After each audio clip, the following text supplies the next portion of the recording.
오늘은 이제 아홉 번째 재앙인데요. 3일 동안 애굽에 캄캄한 흑암이 내린 사건입니다. 짙은 흑암이었고 더듬거리며 다닐 수밖에 없었던 그렇게 짙은 흑암이었습니다. 서로를 볼 수 없을 만큼 어두웠었습니다. 애굽 사람들은 완전히 고립된 거죠. 흑암이 있는 동안에는 아무것도 움직일 수도 없었습니다. 밤인지 낮인지 구분이 되지 않았고 또 어두웠기 때문에 할 수 있는 일이 아무것도 없었습니다. 그러나 그들이 움직이지 못했던 가장 큰 이유를 찾자면 그들은 두려워했기 때문에 그렇습니다. 단지 이것이 어둠뿐인가? 우리가 보이지 않는 영역에 또 무언가 있지 않을까 하는 두려움. 왜냐하면 지금 아홉 번째 재앙이잖아요. 앞에서 일어났던 재앙은 끔찍한 재앙들이었습니다. 해결할 수 없는, 스스로 해결할 수 없는 것이었죠. 그래서 지금 어두움이, 물론 앞을 볼 수 없을 만큼 짙은 어둠이었기 때문에 그들은 움직일 수도 없었겠지만 그들 안에는 두려움이 있었다라는 것이죠. 결국 3일 동안 모든 것이 멈춰진 상태였습니다. 모든 것이. 아 애굽 땅 전체, 나라가 완전히 멈춰진 상태였다는 것을 보여줍니다. 그러나 이스라엘은 어떻습니까? 3일 동안 노동을 하지 않아도 되었고 빛 가운데 여유를 즐기면서 지낸 시간이었습니다. 왜냐하면 이스라엘 백성들이 있던 이 땅, 이 고센 땅에는 밝았기 때문에 그래요. 평상시랑 똑같았기 때문입니다. 23절 말씀을 보시면 붉은 글씨 시작. 온 이스라엘 자손들이 거주하는 곳에는 빛이 있었더라. 그래서 사실 애굽 왕으로부터 시작해서 애굽 전체 모든 사람들은 아무것도 할 수 없었어요. 멈춰 선 겁니다. 움직일 수도 없었어요. 자기가 서 있는 곳에서 다른 곳으로 이동할 수 없을 만큼 그런 어두움이었습니다. 그러나 이스라엘 백성들에게는 평상시처럼 밝게 해가 빛나고 있었어요. 전혀 문제가 없었다는 것이죠. 오히려 평소보다 더 편안함을 누리고 있었던 상태였다라고 할 수도 있습니다. 하나님께서 이 네 번째 재앙부터 이스라엘 백성들이 사는 땅을 구별하여 재앙을 재앙의 피해를 당하지 않게 하셨는데요. 아홉 번째 재앙에서도 마찬가지로 애굽인들이 사는 땅에는 어둠을 그러니까 빛을 가리셨고 이스라엘 백성들이 사는 땅에는 빛을 비추게 하셨습니다. 그렇게 구별하셨다라는 것이죠. 사실 그것은 다 애굽 땅입니다. 그러나 애굽인들이 사는 땅과 이스라엘 백성들이 사는 땅은 구분되어 있어요. 처음부터 그렇게 구분해서 정착을 하게 됩니다. 하나님께서는 이스라엘 백성들이 살고 있는 그 땅은 빛을 비추시지만 애굽인들이 살고 있는 땅에는 어두움으로 가리셨다라고 말씀하시는 겁니다. 오늘 애굽에 내려진 이 흑암과 이스라엘이 거주하는 땅의 광명이 의미하는 것이 무엇인지 오늘 말씀을 통해서 함께 살펴보도록 하겠습니다. 첫 번째 시작. 거짓 빛이 볼 수 없게 합니다. 거짓 빛이 볼 수 없도록 만든다는 것이죠. 10가지 재앙을 통해 우리가 볼 수 있는 것은 하나님 여호와 하나님 대 애굽 신의 대결이에요. 결국은 하나님께서 애굽인들이 믿는 신들이 있었어요. 많은 신들이 있었는데 그 신들이 하나님께서 내리신 재앙을 아무도 해결할 수 없었다는 것이죠. 그런 의미로서 여호와 하나님 대 애굽 신의 대결이다라고 볼 수가 있습니다. 그래서 그림을 하나 보시면 참고해서 보시면 이 나일강의 신, 처음에 나일강이 어떻게 됐어요? 첫 번째 재앙에서 피가 됐죠. 그 나일강의 신부터 시작해서 지금 아홉 번째 재앙이 해를 가린 거잖아요. 어두움이 임한 것이잖아요. 이 애굽에서 가장 강력한 신이 태양신이에요. 태양신 라라는 신인데요. 이 하피, 이 나일강의 신 하피부터 시작을 해서 태양신 라까지 아무도 하나님께서 내리신 재앙을 해결할 수 없었다라는 것을 보여주고 있습니다. 뿐만 아니라 애굽 왕 바로는 단순한 인간이 아니라 태양신의 아들로 불리워졌습니다. 그러나 하나님께서 내리신 재앙으로 인하여서 애굽 신들은 꼬리를 내릴 수밖에 없었고요. 바로도 이 애굽 왕 바로도 아무것도 해결할 수 없었다는 것을 우리가 알 수가 있습니다. 그러나 하나님은 바로를 어떻게 하셨습니까? 완악한 대로 그냥 두셨다라는 거예요. 바로의 완악함을 하나님께서 사용하셨다라고 말씀하시는데 27절에 있는 말씀 시작. 여호와께서 바로의 마음을 완악하게 하셨으므로 그들 보내기를 기뻐하지 아니하고, 계속해서 제가 반복적으로 말씀드리지만 아니 이 정도 되면 좀 포기할 만도 한데 바로는 자기의 마음을, 자기의 생각을 꺾지 않는다는 거예요. 그런데 문제는 자기만 피해를 보면 괜찮은데 누가 피해를 봐요? 백성들이 피해를 본다는 것이죠. 그럼에도 불구하고 바로는 완악했습니다. 그리고 언젠가부터 표현에 보면 여호와께서 바로의 마음을 완악하게 하셨다 이렇게 표현하고 있어요. 그것은 하나님께서 바로는 이제 그 완악한 마음을 좀 풀고 싶은데, 좀 달리하고 싶은데 하나님께서 막으셨다는 것이 아니라 여전히 바로의 그 완악함을 하나님께서 사용하셨다는 것이죠. 그리고 그 바로를 돕지 않으셨다는 거예요. 더 완악함을 풀어주기 위해서 하나님께서 일하시지 아니하시고 그를 내버려 두셨다, 이런 의미죠. 그렇다면 애굽 백성들은 어땠을까요? 그들도 애굽 신들이 아무것도 할 수 없다는 것을 지금 경험하고 있는 거예요. 우리가 믿는 신이 아무것도 못하고 있어요. 그들은 그렇게 생각했을 거예요. 또 신처럼 여겼던, 신의 아들로 여겼던 이 애굽 왕 바로도 아무것도 할 수 없다는 것을 이 백성들은 두 눈으로 확인하고 있다라는 사실입니다. 그리고 지금까지 일어난 재앙으로 인해서 애굽 사람들의 생각이 완전히 바뀌는데요. 11장에 기록이 되어 있어요. 11장 3절 시작. 여호와께서 그 백성으로 애굽 사람의 은혜를 받게 하셨고 또 그 사람 모세는 애굽 땅에 있는 바로의 신하와 백성의 눈에 아주 위대하게 보였더라. 여러분, 우리가 처음으로 돌아가 보면 이 모세가 처음 애굽으로 다시 돌아갈 때의 모습을 보면 모세는 가지고 간 게 무엇이었어요? 지팡이 하나였어요. 아니 지팡이 하나 든 사람이 위대해 보이면 얼마나 위대해 보이겠습니까? 아니 그런 지팡이 우리 집에도 많아, 뭐 이렇게 생각하지 않겠습니까? 그 누구 흔히 있는 지팡이야. 누구든지 가질 수 있는 지팡이야. 모세에게는 그 지팡이뿐이었어요. 별 볼 일 없었단 말이죠. 그러나 그 모세, 지팡이 하나 든 모세를 애굽 사람들은 위대하게 보았다라고 말씀을 하고 있습니다. 왜냐하면 모세가 손을 들어 기도할 때 재앙이 내렸고 또 모세가 기도할 때 재앙이 멈췄거든요. 우와, 저 사람 대단하다. 저 모세라는 사람이 믿는 하나님은 진짜다. 그리고 그 진짜 신이 저 모세를 돕고 있다라는 것을 그들의 눈으로 확인하고 있는 거예요. 보고 있는 거예요. 그냥 소문으로 듣는 이야기가 아니라, 과거에 있었던 이야기를 듣는 것이 아니라 지금 현재 그들의 눈에서 경험되어지고 있는 일을 보고 있는 거예요. 와, 대단하다. 이렇게 보고 있었다는 것이죠. 사실 애굽 사람들은요, 태양이 참 빛이라고 생각을 했습니다. 태양이 참 빛이야. 그 태양신이 제일 위대해, 그렇게 생각을 했습니다. 그러나 그들은 그 빛을 창조하신 하나님을 볼 수 없었다라는 거예요. 그렇게 재앙이 내리고 있는데도 불구하고 모세를 위대하게 여기긴 했지만 그렇다고 해서 하나님을 믿는다고는 할 수 없는 것이죠. 이와 같이 참 빛을 알지 못하는 자들의 문제는 영적으로 실명한 상태라는 거예요. 영적으로 아무것도 볼 수 없는 상태라는 것이죠. 그래서 여러분, 3일 동안 흑암 때문이 아니라 영적으로 빛을 잃었기 때문에 그들은 볼 수 없는 거예요. 그것이 훨씬 더 지금 오늘 말씀을 통해서 우리가 확인하고 알아야 될 말씀이 바로 그거예요. 3일 동안 흑암이라서 볼 수 없었던 것이 아니라 그들은 영적으로 어두웠기 때문에 볼 수 없는 거예요.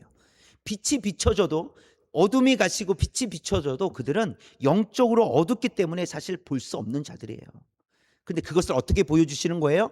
3일 동안 흑암을 통해서 너희들은 아무것도 볼 수 없는 자들이다, 너희들은 아무것도 할 수 없다라는 것을 하나님께서 보여주고 계시는 것이죠.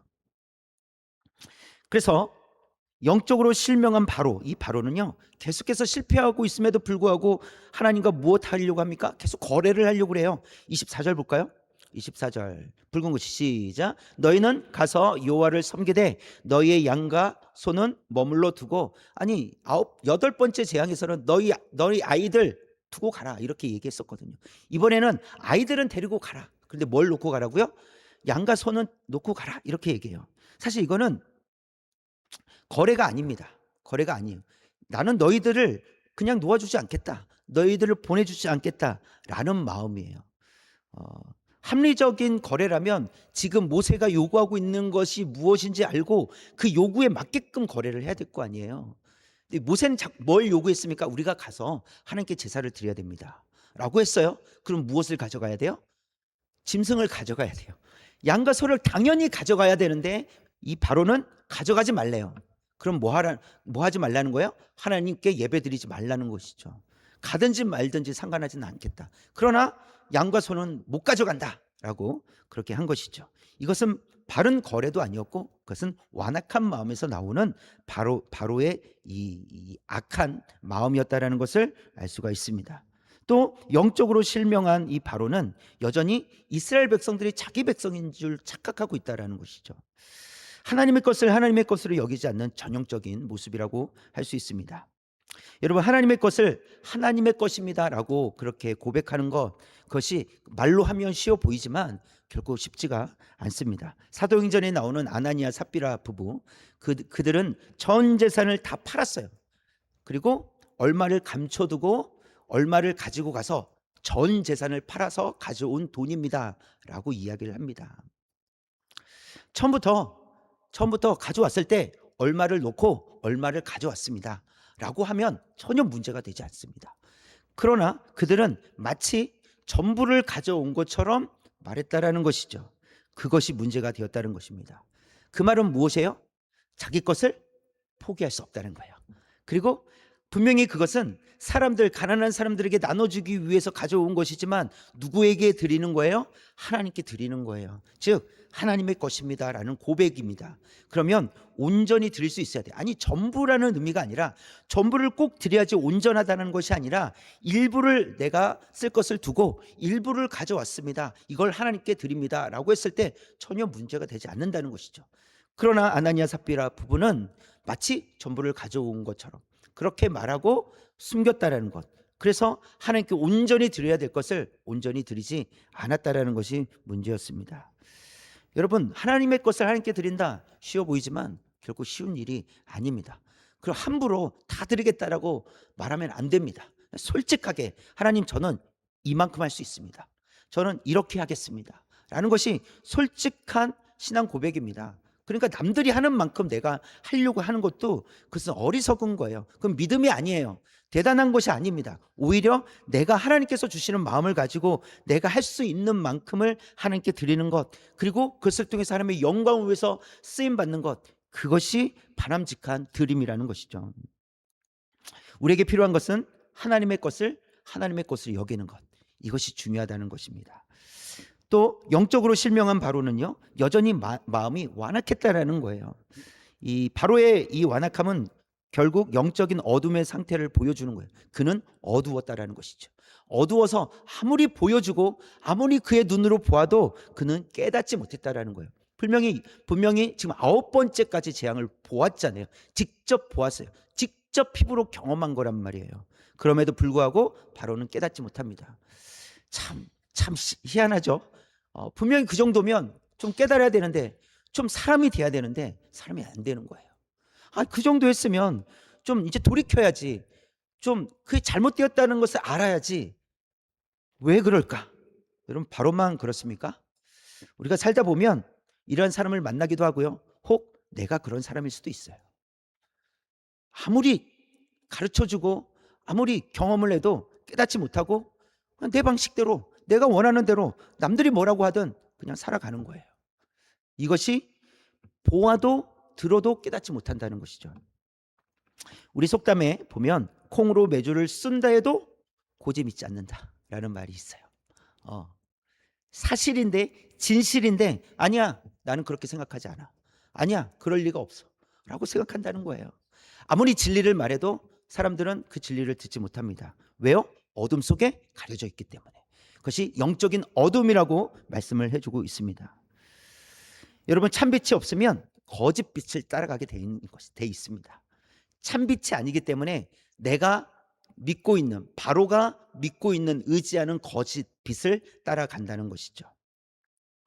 그래서 문제는 참빛이 와도 거짓빛 깨닫지 못하고 계속해서 그 거짓빛을 따라 간다는 것이죠. 요한복음 1장 5절 말씀 시작. 빛이 어둠에 비치되 어둠이 깨닫지 못하더니. 빛이 어둠에 비쳤는데 어둠이 깨닫지 못하더라. 어둠이 깨닫지 못하는 거예요. 또 1장 11절이에요. 시작. 자기 땅에 오매 자기 백성이 영접하지 아니하였으나. 빛이신 예수님께서 이 땅에 오셨는데 자기 백성, 이스라엘 백성들, 이 유대인들이 빛 대신 예수님을 몰랐다는 거예요. 영접하지 않는다는 것이죠. 왜 깨닫지 못했을까요? 그들은 어리석어서 그럴까요? 배우지 못해서 그랬을까요? 이런 어떤 윤리 도덕적으로 매우 악했기 때문에 그랬을까요? 그렇지 않습니다. 그들은 거짓빛을 따라가고 있었기 때문에 그래요. 그렇다면 거짓빛이란 무엇인가? 그들에게 있어서 거짓빛은 오직 율법과 장로들의 이 전통, 그것을 따르면 구원을 얻는다고 생각하는 거예요. 율법만 지키면 구원을 얻는다고 생각합니다. 그것은 100% 틀린 말은 아닙니다. 그렇다고 또 100% 맞는 말은 아니에요. 율법을 지키면 구원을 얻습니다. 그건 맞아요. 그런데 문제는 그 누구도 율법을 100% 지킬 수 있는 사람이, 그런 완벽한 사람이 없다라는 거예요. 그게 문제죠. 그래서 율법을 아무리 외치고 율법을 지키면 구원을 얻는다라고 그들은 주장하고 그렇게 산다고 해도 그들은 율법을 지킬 수 없는 자들이라는 거예요. 그들은 그 거짓빛을 따라가는 거예요. 율법이 거짓이라는 것이 아니라 그들이 갖고 있는 그 생각이 거짓빛을 따라가는 거예요. 또요, 헬라인들을 보면 그들은 철학과 세상적인 지식 때문에 진리를 깨닫지 못합니다. 진리를 받아들이지 않습니다. 다른 이방인들에게도 그들이 섬기는 우상들이 있고 전통과 문화가 이미 그들을 지배하고 있기 때문에 쉽게 진리가 빛이 비춰졌음에도 불구하고, 진리가 선포됨에도 불구하고 그것을 깨닫지 못한다는 것이죠. 왜요? 가려졌기 때문에 그렇습니다. 영적으로 어둠이기 때문에 그렇습니다. 전적으로 타락했기 때문에 아무것도 스스로 할 수 없다라는 것을 보여주고 있어요. 그래서 하나님을 알지 못하는 사람들은 진리 대신 예수님을 바라보기보다는 그들이 만들어낸 빛을 쫓아 살아가게 수밖에 없다는 것을 보여주고 있습니다. 그래서 두 번째 시작. 참빛이 있어야 볼 수 있습니다. 해결할 수 있는 방법이 무엇입니까? 참빛을 믿는 거예요.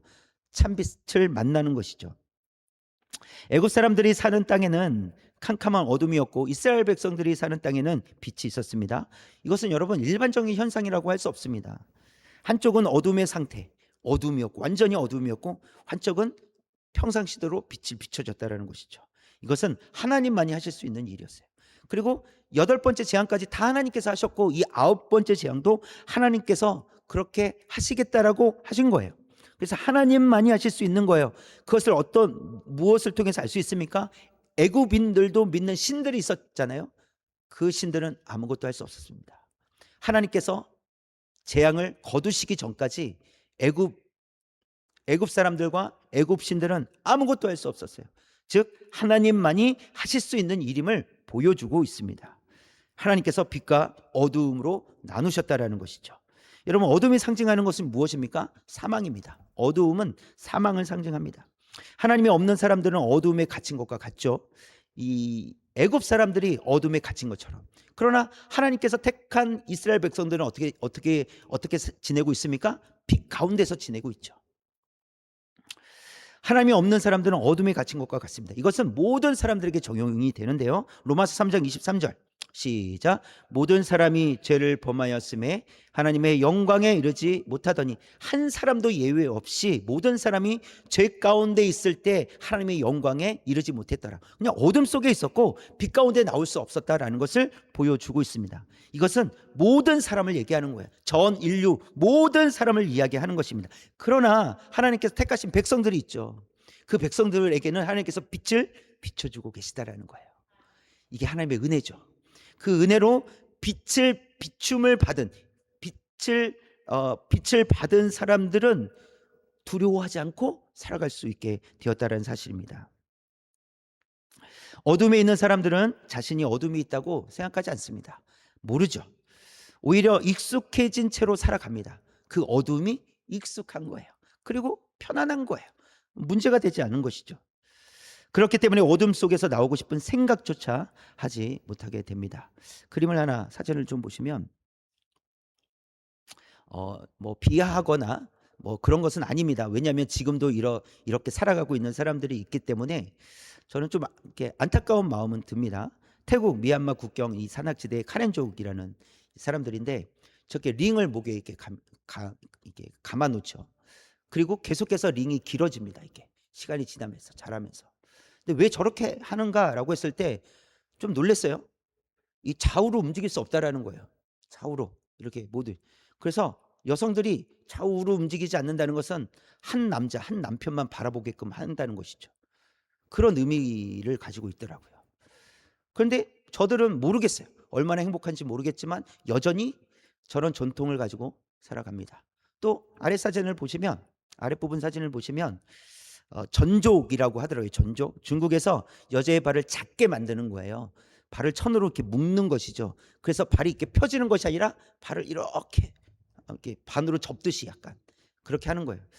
뭐 유래는 뭐 이렇게 해야지 뭐 예쁜 발이라고 뭐 이렇게 유래가 된 것 같아요. 그래서 여전히 저것을 이제 저렇게 발을 묶어 가지고 천으로 묶어 갖고 발을 작게 만들어서 이렇게 하는 것이 전통적으로 남아 있습니다.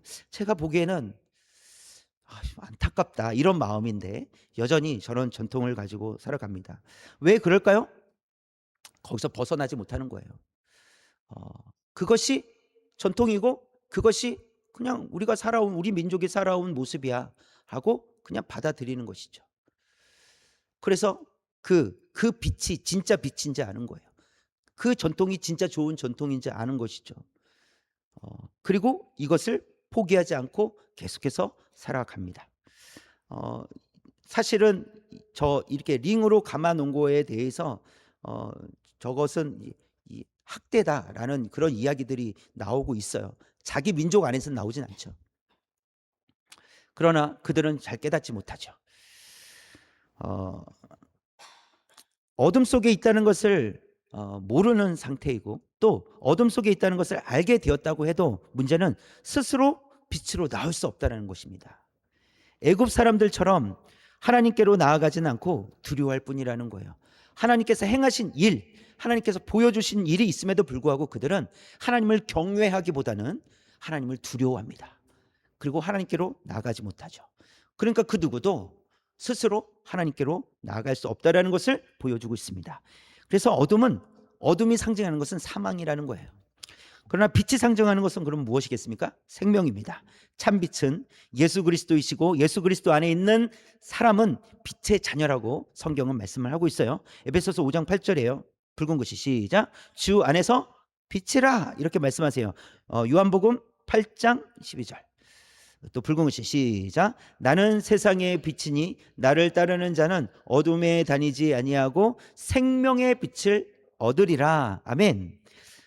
빛은 생명이라고 말씀하고 계세요. 예수님은 빛이시고 예수님은 생명이시다라고 우리에게 말씀해 주고 있습니다. 예수님 때문에 우리는 생명의 빛을 얻게 되었다라는 거예요. 생명은 예수님 안에 있습니다. 예수님께서 하루는 귀신 들린 사람을 만나십니다. 그리고 그에게서 귀신을 쫓아내세요. 그 이후에 일어난 일은 이제 귀신 쫓겨난 그 사람은 자유롭게 됐습니다. 자유함을 얻게 됐어요. 그리고 예수님을 따르겠다라고 그렇게 얘기합니다. 이렇듯 예수님은 예수님의 빛은 우리를 해방시켜 주신다는 거예요. 예수님의 빛은 우리를 해방시켜 주시고 생명으로 이끌어 주신다. 어둠 속에 갇혔던 귀신 들린 자, 귀신에 사로잡혀서 인간답게 살지 못했던 그 사람이 자유하게 되어서 이제는 내가 예수님 따라가겠습니다 라고 그렇게 고백하게 되었다라는 것입니다. 우리도 예수님을 알지 못했을 때는 예수님이 왜 필요해? 하나님을 믿어서 뭐해? 라고 그렇게 말했을 겁니다. 하나님을 알지 못하니까 얼마든지 아니 답답하게 왜 교회를 다녀? 뭐 다른 종교들도 있잖아. 좀 편안하게 신을 믿으면 안 될까? 라고 생각을 하겠죠. 그럴 수 있죠. 그것은 얼마든지 그렇게 생각할 수 있습니다. 그것은 가지고 있는 생각이기 때문에. 그러나 예수님을 만나면 달라진다는 것이죠. 예수님은 우리 안에 있는 가짜 빛을 물리쳐 주시고 우리에게 참 빛으로 우리에게 오신다는 거예요. 그래서 우리에게 참 생명이 무엇인지 깨닫게 하시고 그 참 생명을 가지고 살게 하시는 줄 믿습니다. 아홉 번째 재앙에서도 하나님의 손에 의해서 흑암과 광명으로 나누어졌음을 분명하게 보여주십니다. 흑암도 하나님께서 빛을 감추신 것이고 광명도 하나님께서 그것을 비추게 하신 것이죠. 하나님께서 하신 일이라는 거예요. 이스라엘 백성들은 빛을 만들어낸 것도 아니었고요. 빛을 위해서 기도한 것도 아니었어요. 뭔가 간절히 원한 것도 아니었어요. 그것은 하나님께서 주도적으로 하신 일이었어요. 애굽에는 어둠을, 이스라엘 백성들이 사는 땅에는 빛을, 이것은 이스라엘 백성들이 뭔가 말을 잘 들어서 이스라엘 백성들이 훌륭한 일을 해서 그래서 된 것이 아니라는 거예요. 그것은 하나님의 선택이고 하나님께서 그렇게 하신 거예요. 하나님께서는 하나님의 백성이 아닌 자들에게는 어둠을 주시고 하나님의 백성, 하나님께서 택한 백성들에게는 빛을 주셨다는 것을 우리에게 보여주십니다. 이것은 하나님께서 이스라엘에 있는 땅을 구별하여 비추고 계셨기 때문이다 라고 우리에게 가르쳐 주십니다.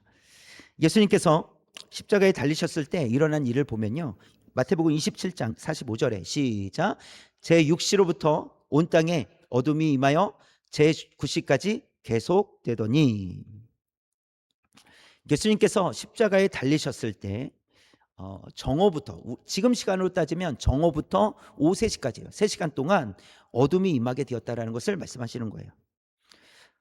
어둠이, 애굽에 임했던 어둠이, 그 흑암이 예수님께서 십자가에 달렸을 때 그때도 그 어둠이 임했다라는 것이죠. 애굽은 3일 동안 그 흑암이었지만 예수님께서 십자가 달리셨을 때는 3시간 동안 흑암이었습니다. 시간하고 3이라는 숫자가 그렇게 중요한 것은 아닙니다. 그렇지만 성경에서 3일 동안 흑암이었고 3시간 동안 흑암이었다는 것을 보여줍니다. 분명 흑암은 저주와 죽음을 상징하는 것이에요. 그렇죠? 흑암은 제가 사망이라고 했습니다. 상징하는 것이 사망이라고, 저주와 죽음을 상징하는 거예요. 이게 흑암입니다. 예수님께서 그 저주와 죽음을 온몸으로 받아내심으로 인해서 택함 받은 사람들에게 광명을 주셨다는 것이죠. 한쪽은 어둠, 한쪽은 빛. 그래서 지금 하나님께서는 지금 애굽을 심판하실 때 이스라엘을 구원하셨잖아요. 십자가가 바로 그렇습니다. 십자가는 죄를 심판하는 과정이었어요. 온 인류의 죄로 인해서 하나님 앞에 나아갈 수 없는 자들의 그 죄를 대신해서 예수님께서 십자가에서 죽으신 거예요. 심판하신 것이죠. 그런데 그 심판을 통해서 예수님께서 그 죄를 대신 받으심으로 인해서 우리는 광명을 찾게 되었다는 사실입니다. 심판하실 때 구원이 함께 있었다는 것을 말씀해 주십니다. 참빛이 되시는 예수님을 통해서만 여러분 진리를 볼 수 있습니다. 우리가 예수님을 만날 때 우리가 깨닫게 되는 거예요. 예수님을 만날 때 우리가 알 수 없던 진리를 알게 되고 그 진리 때문에 우리가 그 진리를 위해서, 하나님의 뜻을 위해서 하나님의 자녀로서, 빛의 자녀로서 살아가게 되는 줄 믿습니다.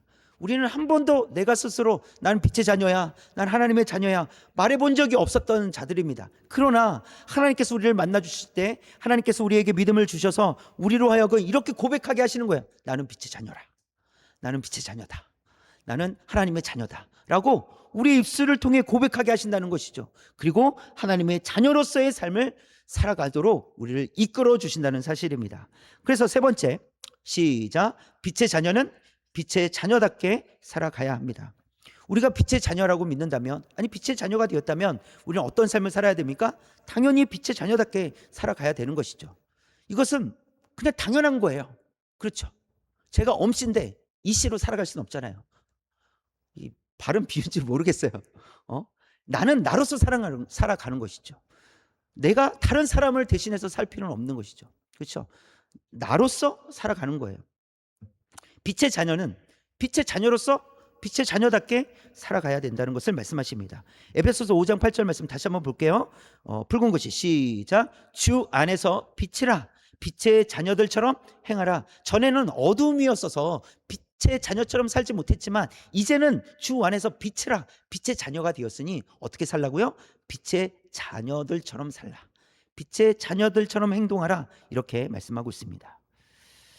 과거에 매여 있으면 여러분 앞으로 나아가기 어렵습니다. 그렇죠? 항상 과거만 생각하니까. 앞에는 생각하지 못하고 뒤에만 생각하니까. 과거에 있었던 일만 생각하면 앞으로 나아갈 수가 없습니다. 여러분, 그렇다고 과거가 사라지는 것도 아닙니다. 아무리 지우려고 해도 여러분, 과거가 지워집니까? 과거가 사라집니까? 어떤 기억들은 사라지는데 어떤 기억들은 평생 기억하며 평생 기억에 남습니다. 그러니까 사라지지 않는다는 거예요. 더 충격적인 것들은 더 기억에 남죠. 또 우리가 잘못했던 것들은 또 기억에 남아요. 우리가 실수했던 것들은 또 기억에 남아요. 어렸을 때 실수했던 그 한마디가 기억에 남아요. 그리고 자꾸 그걸 생각하면 내가 왜 그때 그랬을까? 뭐 이런 생각도 하게 됩니다. 과거에 매여 있으면 나아가지 못하지만 그렇다고 과거가 지워지는 것은 또 아닙니다. 그러나 과거와는 다른 삶을 살아라는 것이 빛의 자녀들처럼 살아라는 것이에요. 빛의 자녀들처럼 살아라. 이제 빛의 자녀답게 살아라. 이것은 그 과거와는 다른 삶을 살아라. 이렇게 말씀하고 있는 것입니다. 여러분, 만약 과거를 잊으라고 한다면 쉽게 잊을 수가 없습니다. 잊혀지지가 않죠. 하지만 과거와 다른 삶을 살아야 된다고 한다면 그것은 새로운 목표가 생기는 거예요. 나는 과거엔 이랬지만 나는 앞으로 이렇게 살아야 되겠다라고 한다는 것은 내가 과거처럼 살지 않으려고 하는 것이 아니라 내가 새로운 삶을 살아가려고 노력하는 거예요. 이건 완전히 다른 이야기입니다. 그렇죠? 과거의 나의 모습대로 살아가지 않으려고 애쓰면 애쓸수록 사실 실패하는 경우들이 너무 많아요. 내가 또 실패했다. 이런 말들을 많이 하게 됩니다. 그러나 내가 과거처럼 살지 않기 위해서 새로운 삶을 살아야지. 오늘은 조금 내가 새로운 삶을 살고자 힘썼으나 조금밖에 살지 못했지만 내일은 더 잘해보자. 그렇다면 매일매일 새로운 삶이 펼쳐질 줄 믿습니다. 그래서 우리가 빛의 자녀들처럼 살아가야 된다는 것은 새롭게 되었으니 새로운 삶을 살아가라. 이렇게 말씀하고 있는 거예요. 누가복음 19장 8절에 삭개오 이야기가 나오는데요. 볼까요? 붉은 글씨 시작. 내 소유의 절반을 가난한 자들에게 주겠사오며 만일 누구의 것을 속여 빼앗은 일이 있으면 내 갑절이나 갚겠나이다. 이 삭개오는요, 세리장이었어요. 세리 중에서도 장이었어요. 그래서 이 유대인들은 이런 세리들을 매우 싫어했습니다. 매국노라고 했죠. 그런데 뭐라고 이야기합니까? 내 소유의 절반을 가난한 사람들에게 주겠습니다. 그리고 혹여나 내가 속인 것이 있다면 율법대로 4배로 갚겠습니다 라고 하는 거예요. 지금 삭개오는요, 단순히 그냥 감정적으로 이렇게 해보겠습니다, 저렇게 하겠습니다 라고 하는 게 아니에요. 율법의 근거에서 내가 다시 회복하겠습니다 라고 이야기하고 있는 것입니다. 우리가 키 작은 삭개오를 통해서 배워야 합니다. 삭개오는 나쁜 짓 하지 않겠다고 그치지 않았습니다. 소유의 절반을 가난한 사람들에게 나눠줄 뿐만 아니라 혹 내가 실수하고 내가 속인 것이 있다면 내가 적극적으로 4배로, 율법대로 4배로 갚겠다고 그렇게 이야기를 합니다. 이렇듯 여러분, 새로운 목표는 과거의 모습을 잃어버리게 한다는 거예요. 잊어버리게 한다는 거예요. 이것이 우리에게 필요한 모습입니다.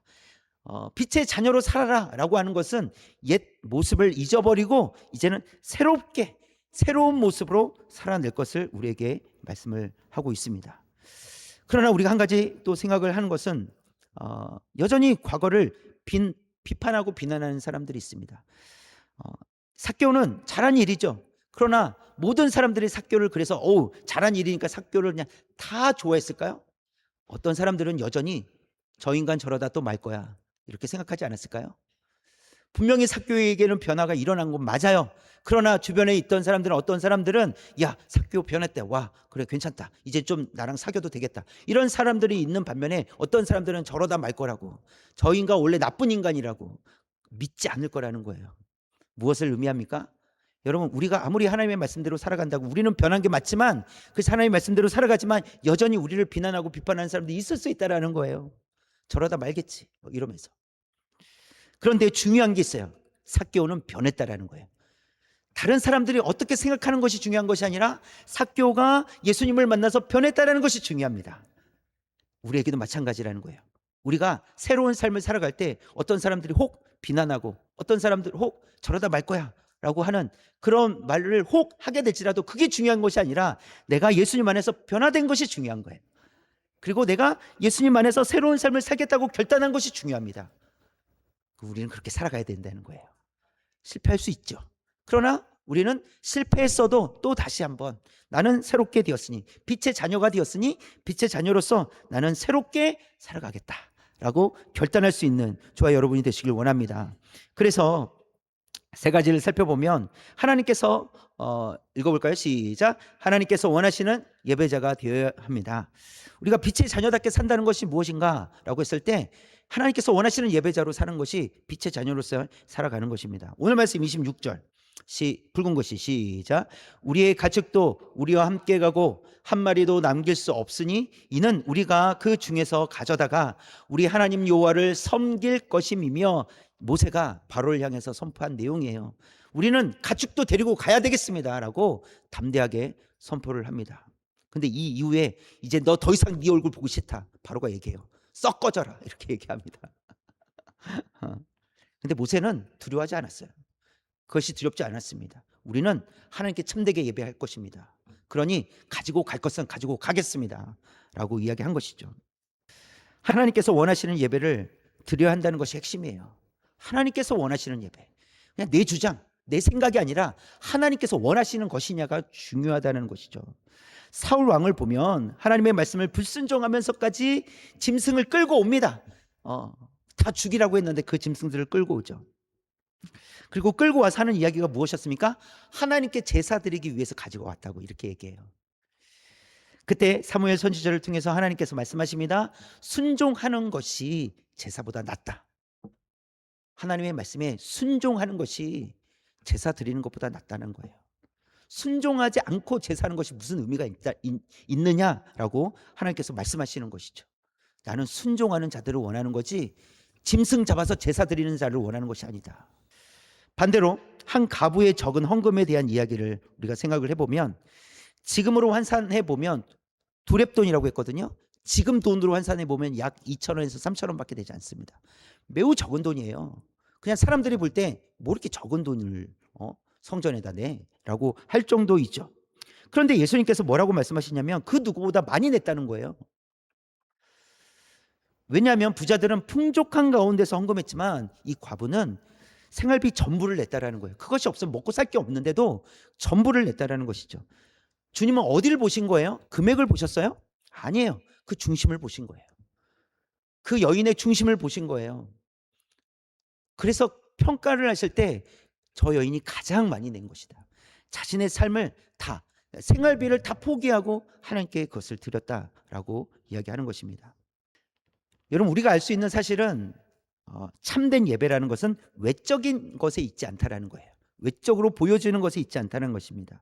만약 하나님께서 많은 헌금을 받기 원하셨다면 사울 왕이 드렸던 짐승들을 기뻐하셨을 거예요. 야, 잘 가져왔다. 나 이거 많은 거 좋다. 야, 이랬을 거예요. 또 하나님께서 적은 헌금을 싫어하셨다면 두렙돈 여인에 대해서 예수님은 비난하셨을 거예요. 어떻게 저렇게 적은 돈을 드릴 수 있냐고. 그렇겠죠. 그러나 예수님은 비난하지 않으셨고 오히려 칭찬하셨어요. 그 마음의 중심을 보시고 칭찬하셨습니다. 빛의 자녀답게 산다는 것은 말씀에 순종하는 거예요. 빛의 자녀답게 산다는 것은 자원하는 마음으로 하나님께 드리는 거예요. 그것을 하나님께서 원하신다고 우리에게 가르쳐 주십니다. 두 번째, 빛의 자녀로 산다는 것은 시작, 어둠의 행실을 버려야 합니다. 과거에는 하나님의 말씀이 신경 쓰이지 않았다면 이제는 말씀을 좀 신경 쓰며 살라는 거예요. 하나님의 말씀이 하나도 신경 쓰이지 않았으면 내 마음대로 사는 거예요. 뭐 상관없잖아요. 그런데 내가 어떤 행동을 하려고 하니까 말씀이 생각나는 거예요. 말씀이 신경 쓰이네요. 그럼 어떻게 하겠습니까? 자꾸 신경 쓰이네. 하려고 하다가도 멈춰서게 된다는 거예요. 왜냐하면 우리는 새로운 하나님의 자녀가 되었기 때문에, 빛의 자녀가 되었기 때문에 말씀이 신경 쓰이지 않을 수 없다는 것이죠. 예전에는 눈치 보지 않고 행동했다면 이제는 주님의 눈치를 좀 보라는 거예요. 주님의 눈치를 좀 보라는, 주님께서 기뻐하실까? 안 기뻐하실까? 이 눈치를 좀 보라는 것이죠. 자신이 알고 있는 잘못된 습관이나 생각, 또 행동을 내려놓는 것에서부터 시작이 됩니다. 나의 잘못된 습관, 행동, 생각들, 언어들, 이것을 내려놓는 것을 시작을 하셔야 됩니다. 주님을 불편하게 하는 행동들을 내려놓을 수 있는 저와 여러분 되시길 원합니다. 내가 불편해지는 게 아니라 다른 주변에 있는 사람 불편해지는 것보다 우선순위는 하나님을 불편하게 하는 행동들을 내려놓는 거예요. 하나님을 불편하게 하는 생각들을 내려놓는 거예요. 하나님을 불편하게 하는 언어들을 내려놓는 것이죠. 이것은 우리가 의지적으로 해야 될 일입니다. 빛의 자녀가 되었으니 구원을 얻기 위해서 하는 행동이 아니라 빛의 자녀가 되었으니 빛의 자녀답게 살아가기 위해서 우리에게 불필요한 것들을 내려놓는 그 시간을 우리가 가져야 하겠습니다. 세 번째, 시작. 빛의 자녀라는 사실을 항상 기억해야 합니다. 우리는 어떤 일을 해야만 빛의 자녀가 되는 것은 아닙니다. 예수님께서 나의 죄를 위해서 십자가에서 죽으시고 3일 만에 부활하심을 통해서 그 예수님께서 나를 위해서 죽으시고 살아나심을 통해서 우린 빛의 자녀가 되었습니다. 하나님께서 은혜를 베풀어 주신 것이죠. 그래서 이스라엘 백성들이 있는 땅에 빛을 비춰주시고 있다는 것은 이미 하나님께서 택한 백성들에게 빛을 비춰주고 계시다라는 거예요. 이미 우리가 하나님의 자녀가 되었다면 하나님께서는 지금 이미 우리에게 빛을 비춰주시고 계시다라는 거예요. 그리고 그 빛을 따라갈 수 있도록 그 빛으로 인해서 보이는 영역을 따라갈 수 있도록 그 길을 따라갈 수 있도록 우리에게 은혜를 베풀어 주고 계시다라는 사실입니다. 우리가 하나님 제발 빛을 비춰주십시오. 제발 빛을 비춰주시기 원합니다. 이렇게 기도할 필요가 없다라는 거예요. 이미 우리는 하나님의 자녀가 되었고 하나님은 이스라엘 백성들의 그 사는 땅에 빛을 비춰주셨던 것처럼 우리의 삶에 빛을 비춰주고 계심을 믿습니다. 그렇기 때문에 우리는 믿음으로 그 길을 가면 되는 거예요. 우리가 보이지 않아서 못 가는 게 아닙니다. 이미 비춰주고 계세요. 그러나 우리가 한 가지 기억해야 될 것은 우리가 영적으로 가려워져 있을 수도 있습니다. 그래서 우리는 깨어있기를 노력해야 되는 것이죠. 깨어있어서 하나님께서 어디를 보여주고 계시는지, 어디를 비춰주고 계시는지 우리가 그것을 알고 깨닫고 나아갈 수 있길 원합니다. 저와 여러분은 택함받은 자녀인 줄 믿습니다. 그렇기 때문에 우리는 빛을 따라가는 자녀인 줄 믿습니다. 우리가 빛의 자녀라는 사실을 항상 기억하면서 감사함으로 살아갈 수 있기를 주님의 이름으로 축원합니다.